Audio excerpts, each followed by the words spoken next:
आप सबको नमस्कार, सुप्रभात। सार्थक government job point YouTube channel आप सभी लोगों का हार्दिक स्वागत करता है। इस चैनल पर नए हैं, चैनल को सब्सक्राइब, वीडियो को लाइक शेयर करें, बेल आइकन दबा करके रख लें ताकि आपको नोटिफिकेशन मिल जाए और आप उसे शेयर कर पाएँ। खबरों की शुरुआत करेंगे, फटाफट आप सभी लोग सारी अपडेट देंगे, इसलिए वीडियो में एंड तक जरूर बने रहिए। चैनल को सब्सक्राइब जरूर करिए। जैसा कि आप सभी लोगों को पता है कि हमने DSSB का नाम लिया था, KVS का नाम लिया था कि वहाँ से वैकेंसियाँ आने वाली हैं। तो DSSB से प्रवक्ता संवर्ग की जो है परीक्षाओं के लिए आवेदन मांगे गए हैं, लेकिन उसमें उम्र सीमा 30 वर्ष रखी गई है, ठीक है ना। और ये उम्र सीमा 36 वर्ष तक जाएगी, इसके लिए टेंशन मत लीजिए आप लोग। और कोशिशें जो आप सभी लोगों की होनी चाहिए वो पूरी तरीके से आप लोगों के फेवर में होना चाहिए, तभी तो कुछ बेहतर होगा, नहीं तो फिर उसका मतलब ही क्या है ना। तो आप सभी लोगों से जिन मुद्दों पर बातचीत करने के लिए आया हूँ वो मुद्दे बेहद अहम हैं, इसलिए वीडियो में एंड तक जरूर बने रहिएगा। चैनल को सब्सक्राइब जरूर करिएगा। कल थी TGT PGT 2016-2021 की महत्वपूर्ण सुनवाई।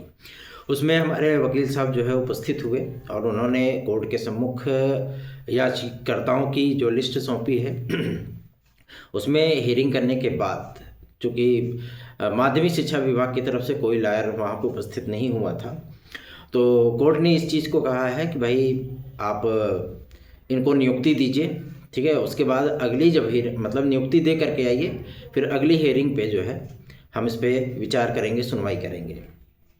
तो नियुक्ति की प्रक्रिया अब आप सभी लोगों की स्टार्ट होगी, आरंभ होगी। और सबसे बड़ी चीज़ ये होती है कि इसमें मुख्य याचिकाकर्ता जो कि मैं हूँ, और अब इस चीज़ को ले जा करके जो है रिसीव कराना होगा, अपने वकील के माध्यम से सारी चीज़ें करनी होंगी, और आप सभी लोगों की नियुक्ति की प्रक्रिया को तीव्र से आगे बढ़वाना होगा, ठीक है ना। आप सभी लोगों को, जाहिर सी बात है, जितने भी विद्यार्थी हमारे साथ जुड़े हुए हैं उन सभी विद्यार्थियों को नियुक्ति की आवश्यकता है, और 75 विद्यार्थी हैं जिनको नियुक्तियां मिलनी हैं, ठीक है ना। और जो शिक्षा निदेशालय की तरफ से जो हलफनामा दायर किया गया था हाई कोर्ट में, उसमें जो पदों का ब्यौरा दिया गया था उसी के आधार पर ये दिशा निर्देश जारी हो गए हैं। तो आप सभी लोगों को मैं बता दूं कि आप सभी लोग 9721411385 इस व्हाट्सएप नंबर पर संपर्क करिएगा। कोशिशें हम लोगों की होंगी फटाफट आप लोगों की नियुक्तियां दिलवा देने में, ठीक है ना। और चूँकि अप्रैल में आप सभी लोगों को पता है कि 2022 की वैकेंसी की प्रक्रिया स्टार्ट होगी, उसके पहले आप लोगों की नियुक्ति प्रक्रिया जो है संपन्न हो जाए तो ज़्यादा बेहतर है, ठीक है। और जितने भी हमारे भाई बहन हो, क्योंकि देखो इसमें जाहिर सी बात है कि आपने देखा होगा कि कोर्ट का दिशा निर्देश आने के बावजूद भी कुछ अधिकारी ऐसे होते हैं जिनको इस चीज़ का पता ही नहीं होता है, या वो इस चीज़ को जो है संज्ञान ही नहीं लेते हैं, क्योंकि कोर्ट ने कोई वैलिडिटी उनको नहीं दी है कि आप इतने दिन में नियुक्ति प्रक्रिया कंप्लीट करिए, ठीक है ना। उन्होंने कहा कि नियुक्ति दे करके आइए, फिर अगली हियरिंग पे देखेंगे, ठीक है। तो अगली हियरिंग पे, क्योंकि अब इस चीज़ को लगवा पाना थोड़ा सा जो है हमारे लिए भी मुश्किल टास्क होगा, लेकिन आप सभी लोगों के हितों की रक्षा के लिए जाहिर सी बात है चेहरे पे मुस्कान तो आई, चलो कम से कम नियुक्ति का दिशा निर्देश तो मिला। अब उन विद्यार्थियों की नियुक्तियां प्रक्रिया जो है वो स्टार्ट होगी, उन विद्यार्थियों को नियुक्ति मिलेगी। सबसे पहले 2016-2021 के विद्यार्थियों को मैं बताना चाहता हूं कि आपके TGT संवर्ग की जो है नियुक्तियां वो आरंभ की जाएंगी। तो आप लोग 9721411385 इस व्हाट्सएप नंबर पर संपर्क करिए, कॉल मत करिए, क्योंकि बहुत से विद्यार्थी होते हैं जो कॉल करने लगते हैं। कॉल मत करिए, क्योंकि आप सभी लोगों के लिए हम लोग जो कोशिशें कर रहे हैं वो इसी चीज़ को लेकर के है कि आप लोगों को बस नियुक्ति मिल जाए, ठीक है। और काउंसलिंग की डेट आप लोगों के सामने आए और फटाफट सारी चीज़ें जो है वो आप लोगों की रिकवर हो और आप लोगों को फटाफट नियुक्तियां मिलें, ठीक है। इसके लिए हम लोगों को ही प्रयास करना है, हमको ही प्रयास करना है, और कोशिशें हम सभी लोगों की जाहिर सी बात है कि आपके हितों को ध्यान में रखते हुए ही किए जा रहे हैं। तो आप लोग 9721411385 इस व्हाट्सएप नंबर पर संपर्क करिए, और हम एक email ID आपको देंगे। उस email ID पर जो चीज़ें आपसे मांगी जाती हैं, ठीक है, आप उस email ID पर उसको सेंड करिएगा, और PDF फॉर्मेट में सेंड करिएगा, ठीक है ना। ऐसे नहीं, थोड़ा सा मुश्किल होता है, हमको ज़्यादा पैसा हमको खर्च करना पड़ता है फिर उसको PDF बनवा करके निकलवाने में, ठीक है। और उसके बाद ये सारी चीज़ें रीसबमिटेड होंगी। सबमिटेड होने के बाद अब आप सोचते होंगे कि हमने भैया को भेजा तो था सारी चीज़ें, तो मैं आपको बता दूं कि मोबाइल में इतनी सारी स्टोरेज जो है रख पाना हमारे लिए पॉसिबल नहीं होता है, क्योंकि बहुत से विद्यार्थी 10,000 से ऊपर के विद्यार्थी हमारे एकेडमी में, और उन सभी चीज़ों को जो है अपने मोबाइल में स्टोर करके रख पाना हमारे लिए संभव नहीं होता है। इसलिए जब ये चीज़ें कोर्ट में या लॉयर तक पहुँचा दी जाती हैं तो उन सारी चीज़ों को जो है वो डिलीट कर दिया जाता है, ठीक है ना। और आप सभी लोगों से इसीलिए मांगा जाएगा, तो आप लोगों को ईमेल आईडी प्रोवाइड की जाएगी। उसी ईमेल आईडी पर आप सभी लोग जो है पीडीएफ फॉर्मेट में उसको अटैचमेंट फाइल के साथ जो है वो सेंड करिएगा। और कोशिशें यही हैं कि अगर आप लोग व्हाट्सएप पे सेंड करते हो तो पीडीएफ फॉर्मेट या जेपीजी फॉर्मेट पे उसको सेंड करिएगा। जो भी डॉक्यूमेंट हमें रिक्वायर्ड होंगे, ठीक है, जो भी चीज़ें हमें रिक्वायर्ड होंगी आपकी नियुक्ति के संबंध में, उन सारी चीज़ों को आज बातचीत करने के उपरांत शिक्षा निदेशालय जाएंगे, सारी चीज़ें क्लियर करने के उपरांत उनसे लिखित तौर पर जो है मतलब वो चीज़ें दी जाएंगी उनको कि ऐसा कोर्ट का दिशा निर्देश है। और सारी चीज़ें हमारी प्रक्रिया फाइल होने के बाद हम सारी चीज़ों को आपसे शेयर करेंगे, डिस्कस करेंगे। उसके बाद आप लोगों की नियुक्ति प्रक्रिया के लिए तीव्र गति से उसमें हम लोग आगे बढ़ेंगे। चलिए आते हैं मुद्दे पर बातचीत करने के लिए एलटी ग्रेड जीआईसी प्रवक्ता और खंड शिक्षा अधिकारी के लिए। तो जो टीजीटी पीजीटी 2016-2021 के हमारे भाई बहन हैं उनको थोड़ा सा अब रिलैक्सेशन मोड में आ जाना चाहिए, क्योंकि जिस चीज़ की प्रतीक्षा आप सभी लोगों ने की थी वो प्रतीक्षा अब समाप्त होने के कगार पर पहुंच चुकी है। अब ये आप लोगों की पंचुअलिटी होगी, आप लोगों का पूरी तरीके से एक्टिवेशन होगा कि आप कितनी जल्दी ये प्रक्रिया चाहते हो, ठीक है। और टीजीटी पीजीटी 2022 के विद्यार्थियों को भी मैं बताना चाहता हूं कि आप सभी लोगों के जो रिक्त पदों का जो ब्यौरा है, ठीक है ना, उन रिक्त पदों का ब्यौरा आप सभी लोगों को मैं बता देना चाहता हूं मकर संक्रांति के उपरांत आने स्टार्ट होंगे, ठीक है ना। और इनका पोर्टल जो है वो ऑनलाइन फॉर्मेट से जोड़ दिया जाएगा। मतलब शिक्षा निदेशालय की जो आपके जो शिक्षा सेवा चयन आयोग की वेबसाइट बनाई गई है उसके माध्यम से जो है उनको रिसीव होगा। और इसमें बेसिक का, माध्यमिक का और जूनियर का, एडेड जूनियर का अलग अलग पोर्टल बनाया गया है। अलग अलग जो है इनकी रिक्तियों का पूरा ब्यौरा जो है वो भेजा जाएगा, ठीक है ना। फर्स्ट फेज में आप सभी लोगों को तकरीबन 15,500 से 16,000 की वैकेंसी टीजीटी की वो देखने के लिए मिलेगी। और इसमें सबसे बड़ी और सबसे महत्वपूर्ण बात यह है कि जितने भी आपके सब्जेक्ट हैं, हर सब्जेक्ट में आप सभी लोगों को तकरीबन 900 से 1,000 के बीच में वैकेंसी देखने के लिए मिलने वाली है, ठीक है। और जो छोटे विषय है उनमें भी पदों की संख्या लगभग 450 से 500 के एबव होने वाली है। जैसे संगीत हो गया आपका, और क्या बोलते हैं कि कला विषय हो गया, कॉमर्स हो गया, कॉमर्स आदि में भी आप लोगों को अच्छा खासा जो है वो वैकेंसी 2025 के विज्ञापन में देखने के लिए मिलने वाला है। पदों की संख्या पर्याप्त होगी, खासतौर पर टीजीटी संवर्ग में। प्रवक्ता की तो मैं गारंटी नहीं दे सकता, लेकिन टीजीटी संवर्ग में अधिकतर पद जो है वो आप सभी लोगों को 2025 के विज्ञापन में देखने के लिए मिलने वाला है। बहुत से विद्यार्थी इस चीज़ को लेकर के आशंकित हैं कि 27,000 की वैकेंसी है, इतने सारे पद रिक्त हैं, तो एक साथ पूरी वैकेंसी आएगी। नहीं, एक साथ पूरी वैकेंसी नहीं आएगी। ये बातें एकदम क्लियर हो गई हैं। जो भी पदों के अध्याचन आएंगे उन पदों के अध्याचन में आप सभी लोगों को एक शिफ्ट में थोड़े पद, एक शिफ्ट में थोड़े पद, मतलब उस वैकेंसी को कंप्लीट करना है इनको, ठीक है ना। तो इसलिए आप लोगों को इकट्ठे सारे पद देखने के लिए नहीं मिलने वाले। तो इसके लिए अगर कोई आपसे कहता है कि नहीं 25,000 का विज्ञापन है, 27,000 का विज्ञापन है या 30,000 का विज्ञापन है, तो नहीं, ये पूरी तरीके से कोरी मिथ्या बातें हैं, ठीक है। ग्राउंड लेवल पे, अधिकारी लेवल पे ये चीज़ें हैं ही नहीं। जो भी विज्ञापन आप सभी लोगों को, जो भी वैकेंसी अधियाचन आएंगे, उन अधियाचनों में से आपको 50% के पोस्ट जो है वो एक वैकेंसी में देखने के लिए मिलने वाले, मतलब 2025 के विज्ञापन में देखने के लिए मिलने वाले हैं। और मजे की बात तो ये है कि जितने भी आपके सब्जेक्ट है अराउंड 1000 के अंदर ही हो उसमें वैकेंसियाँ आप लोगों को देखने के लिए मिलेंगी। जो छोटे विषय है जिसमें पदों की संख्या अमूमन जो है 300, 350, 400 के अबव रहती है, उसमें भी पदों का इम्प्रूवमेंट आपको देखने के लिए मिलेगा। लगभग 750 से 800 की वैकेंसी उसमें भी जाएगी। तो चिंतित होने की आवश्यकता नहीं है और निश्चिंत होकर के, बेफिक्र होकर के अपनी तैयारियों पर आप लोग डटे रहिए। सार्थक government job point YouTube channel का अगर आपको नोट चाहिए तो आप 972141 इस व्हाट्सएप नंबर पर उसे प्राप्त कर सकते हैं। चलिए आगे बढ़ते हैं, बात करेंगे एक और महत्वपूर्ण मुद्दे को लेकर के जो कि संबंधित है परीक्षा कैलेंडर के लिए। देखिए, परीक्षा कैलेंडर अभी आपका शिक्षा सेवा चयन आयोग जारी नहीं करने वाला है। इस बात को कल की डेट में क्लियर किया गया है। तो शिक्षा निदेशालय ने, आपके शिक्षा सेवा चयन आयोग ने इस बात को एकदम स्पष्ट कर दिया है कि हम परीक्षा कैलेंडर जनवरी में नहीं दे रहे हैं और टीजीटी पीजीटी 2022 की जो परीक्षा तिथियां ऑफिशियल तरीके से उसको हम 26 जनवरी तक जो है वो डिक्लेयर कर देंगे कि हम कब से पेपर करा रहे हैं।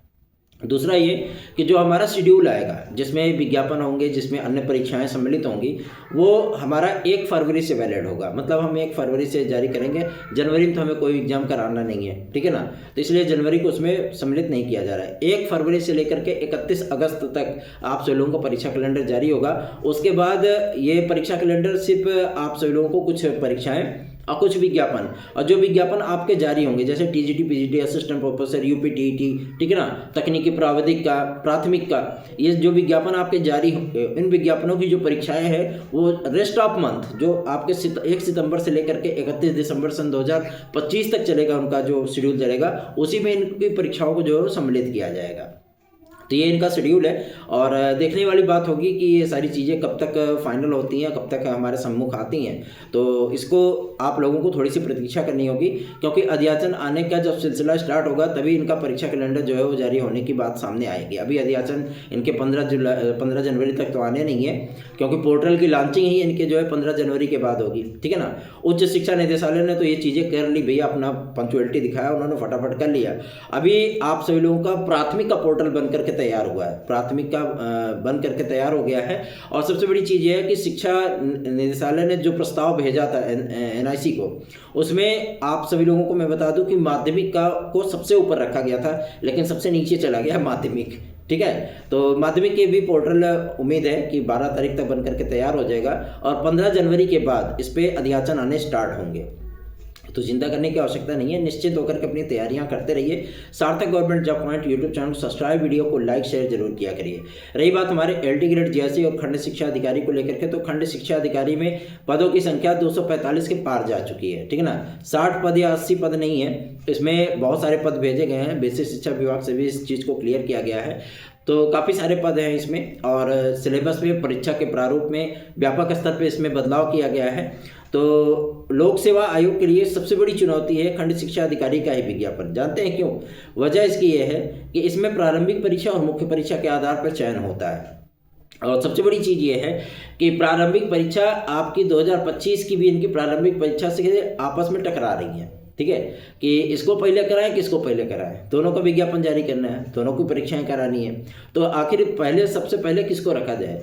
पीसीएस को रखा जाए, खंड शिक्षा अधिकारी को रखा जाए? इन्हीं सब उहापोह में जो है उत्तर प्रदेश लोक सेवा आयोग के अधिकारी रोज जो है माथापच्ची करते हैं। पता नहीं कब तक निर्णय तक पहुंचेंगे, भगवान ही मालिक हैं। लेकिन इतनी बातें तो जरूर क्लियर है कि हमारा शुक्रवार से लेकर के मंगलवार के बीच में, ठीक है ना, परीक्षा कैलेंडर आ रहा है उत्तर प्रदेश लोक सेवा आयोग का। और ये परीक्षा कैलेंडर कई मायनों में उन प्रतियोगी भाई बहनों के लिए बेहद महत्वपूर्ण होने चल रहा है, जो कि काफ़ी दिनों से इस बात की प्रतीक्षा में है कि हमारा ये विज्ञापन उसमें सम्मिलित होगा, ये परीक्षा तिथियां उसमें सम्मिलित होंगी, तो हमें तैयारी करने का, रिदम बनाने का, स्टडी करने का अच्छा खासा अवसर मिल जाएगा। मैं आप सभी लोगों से कहना चाहता हूँ, ये वास्तविकता में बहुत ही ज़्यादा महत्वपूर्ण परीक्षा कैलेंडर है उत्तर प्रदेश लोक सेवा आयोग का, जो कि आम प्रतियोगी भाई बहनों के लिए बेहद महत्वपूर्ण सिद्ध होने वाला है। और सबसे बड़ी चीज़ ये है कि पीसीएस 2025 में असतीत आप कह सकते हैं कि पदों की संख्या है, ठीक है ना। और सबसे बड़ी चीज़ यह है कि पीसीएस 2024 के परीक्षा परिणाम को लेकर के भी विद्यार्थी हमसे पूछ रहे थे कि आखिर ये परीक्षा परिणाम कब तक आ सकता है। तो मैं आप लोगों को बता दूं, 26 तारीख के बाद इसका काउंटडाउन शुरू होगा, ठीक है ना। 26 से लेकर के 7 फरवरी के बीच में ये आप लोगों का एग्जाम जो है, एग्जाम का रिजल्ट जो है वो घोषित कर दिया जाएगा। और मार्च अप्रैल में इसकी मुख्य परीक्षा कराने पर आयोग ने विचार किया है, ठीक है। तो ज़्यादा समय नहीं दिया है भैया तैयारी करने के लिए। तो जिन विद्यार्थियों को पता होगा कि वो भाई मेंस के लिए क्वालिफाई कर सकते हैं, जाहिर सी बात है वो विद्यार्थी मेंस के प्रिपरेशन के लिए लग गए होंगे। उनको कहने की आवश्यकता नहीं है कि नहीं आप क्वालिफाई कर जाओगे, आप मेंस की तैयारी कर लो, ठीक है। तो चिंता करने की आवश्यकता नहीं है, निश्चिंत होकर के अपनी तैयारियां करते रहिए। एज रिलैक्सेशन के लिए भी काफ़ी सारी काउंटिंग की जा रही है, काफ़ी सारी बॉन्डिंग की जा रही है कि हम लोगों को अवसर मिल जाए 2025 के विज्ञापन में। और उत्तर प्रदेश लोक सेवा आयोग जितने भी विज्ञापन जारी करे 2025 के ड्यूरेशन में, मतलब जुलाई तक जितने भी विज्ञापन जारी करे, उन विज्ञापनों में विद्यार्थियों को आवेदन करने का अवसर जरूर मिले एज रिलैक्सेशन की चाहत रखने वाले विद्यार्थियों के लिए, ठीक है ना। इनके लिए पोर्टल खोला जाए ताकि ये OTR कर ले और आवेदन की प्रक्रिया में वो सम्मिलित हो सके। तो इसके लिए भी कोशिशें की जा रही। लगातार हम सभी लोग जो है अधिकारियों को और जनप्रतिनिधियों को ज्ञापन दे रहे हैं, क्योंकि अब पता है अब वो मुकाम नज़दीक आ गया है। तो अगर इसमें आप ढीले ढाले पड़ जाएंगे, बैठ जाएंगे, तो दिक्कतें होंगी फिर, ठीक है ना। क्योंकि अधिकारियों को इसके लिए कोई फ़र्क पड़ने वाला नहीं है। उनको जब तक आप जो है लास्ट समय तक याद न दिलाओ कि मैं हूँ, ठीक है ना, तब तक उनको याद नहीं रहता कि वो वास्तव में वही हैं, ठीक। तो इसकी चिंता करने की आवश्यकता नहीं है। आप लोगों से स्नेह और आशीर्वाद मिलता रहे। हम सभी लोग लगातार आप लोगों के लिए प्रयासरत हैं कि आप लोगों को एज रिलैक्सेशन मिल जाए, सारी चीज़ें आप लोगों की क्लियर हो जाएं, ताकि एक बेहतरीन रिदम के साथ आप लोग तैयारी। एक विद्यार्थी ने हमसे पूछा था कि आरओ एआरओ की परीक्षा होने के बाद क्या आरओ एआरओ की वैकेंसी 2025 में भी आ सकती है? तो नहीं, 2025 में आरओ एआरओ की वैकेंसी आप लोगों को देखने के लिए नहीं मिलेगी, 2026 में आ सकती है, क्योंकि जाहिर सी बात है पदों को लेकर के जो है हमेशा से ही माथापच्ची रही है, और एक बार इनकी परीक्षा निरस्त हो चुकी है तो आरओ एआरओ सबसे बड़ा सरदर्द है, ठीक है ना। ये सरदर्द इनका दूर होने के साथ ही सारी चीज़ें आपकी क्लियर होंगी। तो जितने भी विद्यार्थी भाई बहन हमारे तैयारी कर रहे हैं, और वो विद्यार्थी अपनी तैयारियों पर जाहिर सी बात है तीव्र गति से वो आगे बढ़ते रहें। हम लोग जो प्रयास कर रहे हैं, जिन मुद्दों को लेकर के आप लोग भटकते हैं, आप लोग परेशान रहते हैं, उन सभी मुद्दों का निराकरण कराने की पूरी हम लोगों से कोशिश की जाती है। रही बात प्राथमिक शिक्षक भर्ती के लिए, तो प्राथमिक शिक्षक भर्ती के लिए मैं आपको बताना चाहता हूं कि ये विज्ञापन आपको तभी देखने के लिए मिलेगा, इनके परीक्षा कैलेंडर में तभी वो उसका स्थान बन पाएगा जबकि बीएड डिग्री धारक उसमें वैलिड होंगे। और बीएड डिग्री धारकों के लिए बेसिक शिक्षा विभाग ने भी पत्र लिखा और शासन ने भी पत्र लिखा है। तो मैं आप लोगों को बता दूं, एनसीटीई इनको अप्रूवल दे देगी, तभी आप लोगों को टीईटी 2025 में जो है वो अनाउंसमेंट उनको देखने के लिए मिल सकती है। रही बात यूपी ट्रिपल एससी की, तो चलो नए अध्यक्ष आने के बाद यूपी ट्रिपल एससी भी अच्छा खासा कार्य कर रहा है, बेहतरीन से चीज़ें देखने के लिए मिल रही हैं, पुरानी परीक्षा तिथियाँ उद्घोषित हो रही हैं, और सबसे बड़ी चीज़ ये है कि नए परीक्षा कैलेंडर को लेकर के उनमें भी गामागामी का माहौल देखने के लिए मिल रहा है। लेखपाल की भर्ती हो चाहे वीडियो की वैकेंसी हो, किस टीपीटी के आधार पर आएगा, तो अधिकतर चीज़ें ये देखने के लिए मिल रही है कि 2025 पीईटी के आधार पर ही आप लोगों को वैकेंसियाँ देखने के लिए मिलने वाली है। तो 2023 का जो पीईटी था वो उसका समय बीत चुका है, अब 2025 का पीईटी होगा तभी आप लोगों को देखने। आपने देखा होगा कि लगभग 2 साल की वैलिडिटी दी गई थी, तो यही सेम कंडीशन आप लोगों को 2025 पीईटी में भी देखने के लिए मिलने वाला है। इसमें कुछ गतिरोध थे, कुछ सुधार की आवश्यकता थी, जिसके लिए प्रयास किया गया था, और शासन स्तर पर उस चीज़ को एक्सेप्ट भी किया गया कि वास्तविकता में यहाँ पे एक बग है, इसको जो है सुधारना अत्यंत आवश्यक है ताकि विद्यार्थियों को थोड़ा सा रिलैक्स मिल सके, ठीक है। तो पीईटी 2025 का जो विज्ञापन है वो भी बहुत जल्दी ही आप लोगों के सम्मुख आएगा। और सबसे बड़ी चीज़ ये है कि इसके बाद आप लोगों को परीक्षा तिथियां जो है वो लगातार मिलती रहेंगी। जो पुरानी परीक्षा तिथियां हैं वो तो इनको मार्च से जो है इनकी पेंडिंग है ही, उनको कराना ही है। साथ ही साथ जो नई विज्ञापन है वो आप लोगों को 2025 पीईटी के आधार पर ही अब देखने के लिए मिलने वाला है। एक हम लोगों की मुहिम है कि लोअर सबऑर्डिनेट को उत्तर प्रदेश लोक सेवा आयोग लाया जाए। कितने विद्यार्थी इस चीज़ के लिए सहमत हैं, आप सभी लोग जरूर बताइएगा। अगर आप लोग सहमत हैं कि पीईटी 2025 के माध्यम से लोअर सबऑर्डिनेट ना आए, बल्कि उत्तर प्रदेश लोक सेवा आयोग पीईटी 2025 नहीं बल्कि लोअर सबऑर्डिनेट के उत्तर प्रदेश लोक सेवा आयोग विज्ञापन जारी करे, तो आप सभी लोग सपोर्ट करिए ताकि हम लोगों का जो प्रयास है वो अपने चरम तक पहुंच सके, अपने मंजिल तक पहुंच सके। बाकी आपकी इच्छा, आपकी मर्जी है। अगर आप पीईटी 2025 के आधार पर लोअर सबऑर्डिनेट देना चाहते हो तो भाई इसमें कोई कुछ नहीं कर सकता। 2100 से ज़्यादा वैकेंसी है, अच्छे खासे पद हैं, ठीक है। तो अगर आप लोग चाहते हैं कि उत्तर प्रदेश लोक सेवा आयोग इसको ले आए तो हम लोगों को सपोर्ट करिए ताकि हम लोग भी शासन स्तर से इस चीज़ों को खींच करके ले आ सकें आप सभी लोगों के लिए। तो प्रयास आपका, सहयोग आपका, और प्रयास हम सभी लोगों का, ठीक है ना। तो जाहिर सी बात है रंग लाएगी। बाकी आपकी इच्छा है, आपकी मर्जी है। 9721411385 इस व्हाट्सएप नंबर पर विद्यार्थी हमसे संपर्क करें। टीजीटी पीजीटी 2016-2021 के विद्यार्थी, सभी विद्यार्थी सोते हुए शेर मत बनिए, ठीक है ना। अगर आप सोएंगे तो आप खोएंगे, अगर नहीं सोएंगे तो जाहिर सी बात है पाएंगे, ठीक है।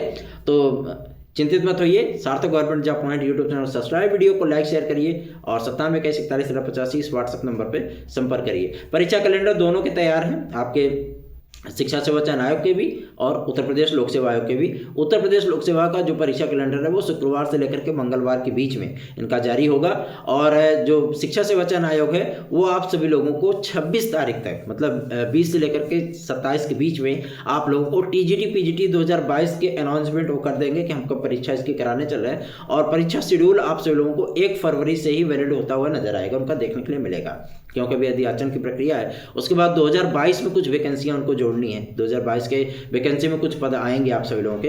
तो इन सारी चीज़ों को क्लियर कर लिया जाए कि कितने 2016 से बचते हैं, कितने 2021 से बचते हैं, कितने 2013 से बचते हैं। जो पद बचेंगे, ठीक है ना, वो सारे पद 2021 में भी काफ़ी सारे पद रिक्त रह गए थे। बहुत से विद्यार्थी वो LT ग्रेड में चले गए थे, GIC लेक्चरर में चले गए थे, KVS आदि में चले गए थे, जिसकी वजह से पद रिक्त हुए हैं। तो उन पदों को क्या 2022 के विज्ञापन में जोड़ा जाएगा या उन पदों को जो है कैरी फॉरवर्ड कर दिया जाएगा 2025 के विज्ञापन में, ये देखने वाली बातें होंगी। ये सारे गुणागणित चल रहे हैं, तो आप सभी लोगों को इन सारी चीज़ों की चिंता करने की आवश्यकता नहीं, बस सहयोग करने की आवश्यकता है। धन्यवाद, आप सभी का दिन शुभ हो।